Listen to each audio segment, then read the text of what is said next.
نحمده ونصلي على رسوله الكريم أما بعد فأعوذ بالله من الشيطان الرجيم بسم الله الرحمن الرحيم يا أيها الذين آمنوا كتب عليكم القصاص في القتلى صدق الله العظيم سورة بقرة دیم پارا یوسل او یم ایت فمخی ایتونو کی اللہ رب العالمین دا طرفنا دا کامیابی اصول بیان شو اس پدی ایتونو کی دا کامیابی قوانین اللہ پاک ذکر کی پدی آیت کریمہ کی دا جاہلیت دا زمانی دا غلط و رسول و تردید دی جاہلیت با زمانہ کی مسئلہ داو کله بچی د یو غریب خاندان کسرا پاسید او د مالدار خاندان سړی به مړ کړ د مالدار خاندان ولا بعد د کمزور خاندان د یو فزید وکسان مړ کړ او کله بعد د غریب خاندان کسرا پاسید د مالدار خاندان یو غلام به مړ کړ نو دی بداغي په مقابله کې د مالدار خاندان والا د غریب خاندان والا نه آزاد د کار سړی مړ کړ کله به زنانا د مالدار خاندان مړ کړ نو دی بداغي په بدل کې د غریب خاندان د کار سړی آزاد مړ کړ او کله به د مالدار خاندان د غریب خاندان سړی مړ کړ نو دی به فدیه ورکولا مالی جرمانه به ورکولا د اجازت به دوی ته نو چې دی کلی مړی او که خامخا به د مړی بدلا په مړی ورکولا نو غلام به ورک چې دا مړ نو مالدار خاندان به ظلم کولو او غریب خاندان به ظلم برداشت کولو دا د ظلم دا نظام نو الله رب العالمین د انصاف قانون نازل کو چې تاسو مؤمنانو باندې قصاص فرض دي که آزاد مړ کړي آزاد مړ کړي که غلام مړ کړي د غلام مړ کړي مالدار او غریب زورور او کمزور غلام او آزاد دا فرق اسلام کې ختم کړي که قتل کم سړی کړي دي او قتل عمد دي قصدن یې مړ کړي دي نو د دې سړی مرګ قصاصا روا دی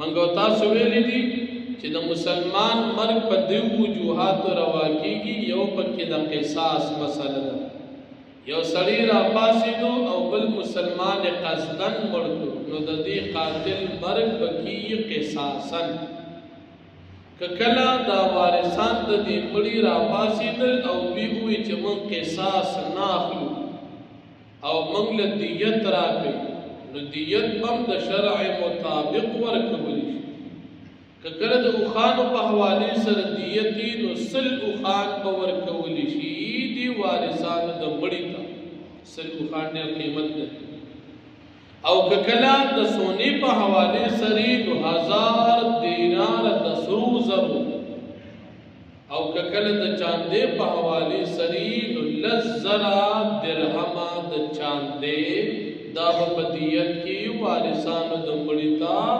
ورکول شي الله پاک فرمایي چې کله دی قاتل تا د مرګ معفو شو چې قصاص ناخلو دی بیا سیاتی نه کی چې غیله په دیت باندې رچي نه دیت بو ته په طریقه ورکي او کله دی وارثانو وی چې موږ د خپل مقتول د دې مړی قصاص ناخلو نو دی بیا په باور او په اعتماد کې هغه سره د قتل معاملې نه کوي دا څه باندې کوي چې په اعتماد کې راولي او سبا یې بیا مړ کی لکه نن سبا خلق دا څه کوي اول و تقسم وکیو چې اعتماد پیدا کی بیا د قسم د پاسه مړ کی انجام د دنیا او د آخرت د دواړو تباہ بیا چې کله الله رب العالمین په دې کې د قصاص معاملې ذکر کړه د دین علاوه چې څومره قسمونه د قتل دي لکه قتل عمد نه علاوه شبه عمد دي قتل خطا ده شبه خطا ده او قتل بسبب دي په دغه نور ټولو کې قصاص نشته قصدن په مړی کولو کې قصاص شته، شرعي مسله ده. او بیا الله پاک فرمایي چې قصاص کې ستاسو دپاره ډېر جن او سکون دي، ځکه چې کله قاتل د قتل عمد په قصد چې یو سړی مړی وکړي او دا قاتل پانسی شو او قصاصا دې مړ شو، نو سبا به دا مړي خلک نه کوي. او نن سبا معامله بیا جدا ده. نن سبا معامله دار چې سړی مړ شوی دی د ده وارثان به هم کیس چلی، او چې چا مړی کړي دي دی به هم کیس چلی. نو وارثان چې 10 روپۍ لګي نو دی به 10 لګي. او سبا چې 15 کاله 10 کاله ښه د عدالتونو چکرې ووهي نو په آخر کې صدر ته بیا د رحم او پیل وي چې هلکه ته د سره د رحم دپاره یو درخواست جمع کړه چې په ما دې چې رحم وشي. نو صدر صاحب ووایي چې موږ دته د رحم معامله ورکړه، موږ دې بري کړو، حالانکې د رحم اپیل شرعا حرام دی. د چا چې مړ شوي دي د قصاص اختیار د دې سره دی. که دوی ووایي چې موږ یې معاف کوو نو عدالت یې معاف کوي، او که دوی ووایي چې موږ یې نه معاف کوو نو هېڅ چا ته د معافۍ اختیار نشته. دا د دې مړي د وارثانو حق دی. دې کې نه د صدر کار دی او نه پکې د مشر کار شته، هېڅ چا کار نشته. بیا زموږ استادو په وطن کې چې نوم د عدالت دی خو کار د ظلم دی. وکیلان صاحبان ښه د ډېرو پیسو سره د سړي نه سرمن وباسي او بیا اخره کې وي تا کیس بیلو، نو د مړي نم خلاص وي، یعنی د پلار او د رور د دې نم خلاص وي او د مال نم خلاص وي، نو اخره کې بیا صرف خیري او بددعا ته پرېوځي. دا زموږ د ملک نظام که کله د اسلام نظام وي په هغې کې ډېر خیر. قاتل ته ته د قتل سزا ورکړه، سبا به بل سړی دا جرأت نه کوي. او نن چې سړی کله مړی وکړي وایي به د 302 ده، نو په 302 کې 15 کاله جیل کې تیر کړي، واپس روزي هغه لږ نور هم تکړه شوي، اوس وایي سترګې سرې شوې قاسم په امن باندې بدن نه پروت دی، څه بهر یادېږي چې څوک به مې مړ کړي. او بیا چې کله نظام نه وي نو وارثان د دې مړي خپله بدل اخیستلو ته کوشش کوي، خپله کوشش کوي چې د پلار قاتل مړ کړي. ولی نظام نی، انصاف نی، حق حقدار ته نه ملاویږي. د هغې د وجې نه بیا دا دشمني چلیږي. نو خلک پښتانه بیا وایي چې دشمني 20 کاله شي نو ایله 2 غاښې شي، یعنی ایله مضبوطه شي. نو چې پسې وخت تېرېږي نو دشمني مضبوطېږي، په خاندان کې بیا مړی کېږي، لیکن څوک د هغې د جوړولو دپاره بیا جرأت نشي کولی. ولې نظام نشته. او زمونږ ستاسو په نږدې ګاونډي ملک افغانستان کې د اسلام نظام دی، څوک خو دې مړي او چې مړي کې سبا ورته پلار یې دله مړ کړي راځه ټوپک هغه سړي له ورکړي راشه خپل پلار قاتل لیکوله طالبانو په نګرانۍ کې. هغه سړی چې مړ چې سبا څوک لیونی خو نه دی چې مړي چې زه مړ کېږم سبا داسې نه کوي. او دلته وایي 302 15 کاله جیل کې تېر کړي، هلته ډېر کرتبونه نور هم یاد کړي، ځکه هلته هر قسم بدعمله خلک ورسره یو ځای شي. او چې دلته بهر کیس چلی نو هغه ځان ځمکه به خرڅې، کور به خرڅې، هر څه به خرڅې او د وکیل خېټه به ساتي. نو وکیلان خو د الله پاک دې ته هدایت وکړي په حرامو مردارو باندې خپل ژوند تېروي، ځکه چې کله کیس چلی نو یو د حق دی او بل د ناحق دی. ځکه 2 کسان کیس چلی، وکیلان دواړه نشي، نو د دې یو دا کیس د حق دی، لکه د پلار بل د دې بل دا کیس د څه دی، او دا مول وکیل صاحب چلی نو دا په حرامو کې مبتلا دی. او په شریعت کې د وکیل دا مسله شته نه. شریعت کې دا چې ستا پلار مړ شوی دی د هغې خپلې خبرې جج سره وکړه، نو دلته به ته وکیل ته درخواست کوي او د هغه به خامخا ډېر سفارشتونه او رشوتونه به وړاندې کړي، نو هغه به خوشحاله ساتي، نه به دله کیس ګټي. خو که څومره ډېر مال ورکړي نو هر څومره لوی ظالمې کیس به ته ګټي. په اسلام کې دا شی نشته.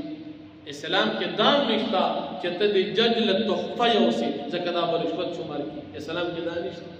نن به جج له خپلې حصه وړي، وکیل له به خپله وړي، او د هغې چې کوم خانسامه وي هغه له به خپله وړي، او چې کومې دا بیه وي هغې له به خپلې وړي.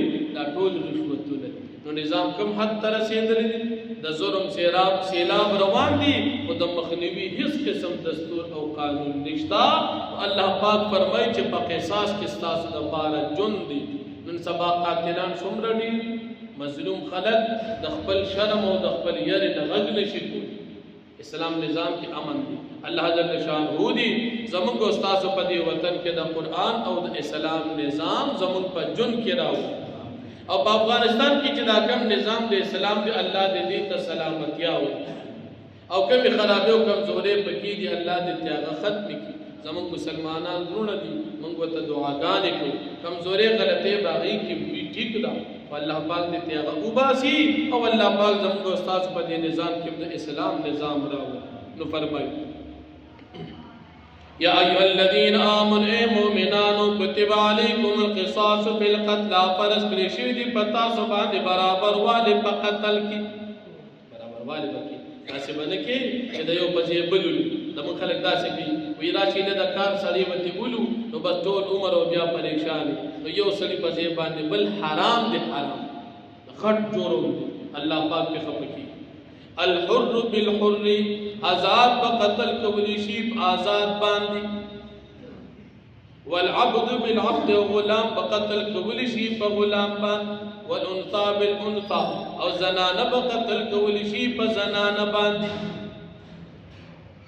فمن عفي له من اخيه چاته چې عفو او شهاده دی قاتل د ویننا من اخيه د ویني د دې قصاص د دې ویننا شیء د سسید فاتباع بالمعروف پس واجب دی په وارثانو د دې مقتول باندې چلے دل او روانه دل د شریعت مطابق اداء الیه باحسان او ادا کول دی په دې قاتل باندې د دیت په خیر طریقې سره.